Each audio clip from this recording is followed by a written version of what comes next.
Hello बच्चों, आज के इस भाग में हम आपके हिंदी व्याकरण के पाठ संधि को फिर से एक बार दोहराएंगे ताकि जो विस्मृत अंश हैं वो आपको स्मरण हो जाएं। इस संदर्भ में हम जानेंगे कि संधि किसे कहते हैं, ये कितने प्रकार की होती हैं तथा इनके क्या क्या बदलने के क्या क्या नियम होते हैं। ये सब के बारे में हम फिर से एक बार दोहरा लेते हैं। सबसे पहले समझते हैं कि संधि किसे कहते हैं। संधि का अर्थ क्या होता है? मेल। जब भाषा में दो शब्द आपस में मिलकर एक नया शब्द बनाते हैं तो इस मिलने की प्रक्रिया में क्या होता है कि पहले शब्द के अंतिम वर्ण तथा दूसरे शब्द के प्रथम वर्ण के मिलने पर परिवर्तन या फिर बदलाव उत्पन्न होता है और इस बदलाव या परिवर्तन को हम क्या कहते हैं? संधि कहते हैं। इसे दूसरे शब्दों में हम कैसे समझ सकते हैं कि वर्णों के परस्पर मेल से जो परिवर्तन उत्पन्न होता है उसे हम संधि कहते हैं। बच्चों, संधि के हमने 3 प्रकार पढ़े थे: स्वर संधि, व्यंजन संधि और विसर्ग संधि। बच्चों, आपके पाठ्यक्रम में तीनों संधियां स्वर संधि, व्यंजन संधि और विसर्ग संधि में से स्वर संधि में अत्यधिक परिवर्तन करने के लिए आते हैं। तो पहले समझ लेते हैं कि स्वर संधि किसे कहते हैं। दो स्वरों के मेल से उत्पन्न होने वाले बदलाव या परिवर्तन को हम क्या बोलते हैं? स्वर संधि कहते हैं। बच्चों, स्वर संधि भी कितने प्रकार की होती है? 5 प्रकार की: दीर्घ संधि, गुण संधि, वृद्धि संधि, यण संधि और अयाधि संधि। बच्चों, अब इन सभी संधियों, स्वर संधि के इन सभी प्रकारों के परिवर्तन के नियमों को एक बार फिर से दोहरा लेते हैं।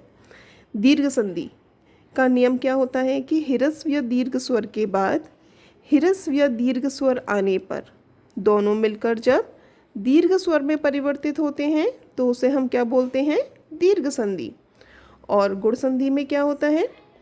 अ या आ के बाद छोटी ई या बड़ी ई आए तो उसका परिवर्तन किस में होता है? छोटी ए में। और उ या बड़ा उ आए तो उसका परिवर्तन होता है ओ में। और री आए तो उसका परिवर्तन होता है अर में। ये कौन सी संधि कहलाती है? गुण संधि। अब इसका तीसरा प्रकार है वृद्धि संधि। इसका क्या नियम होता है? छोटा आ या बड़ा आ के बाद छोटी ए या बड़ी ए आए तो उसका परिवर्तन होता है बड़ी ए में। छोटा ओ या बड़ा ओ आए तो उसका परिवर्तन होता है बड़े औ में।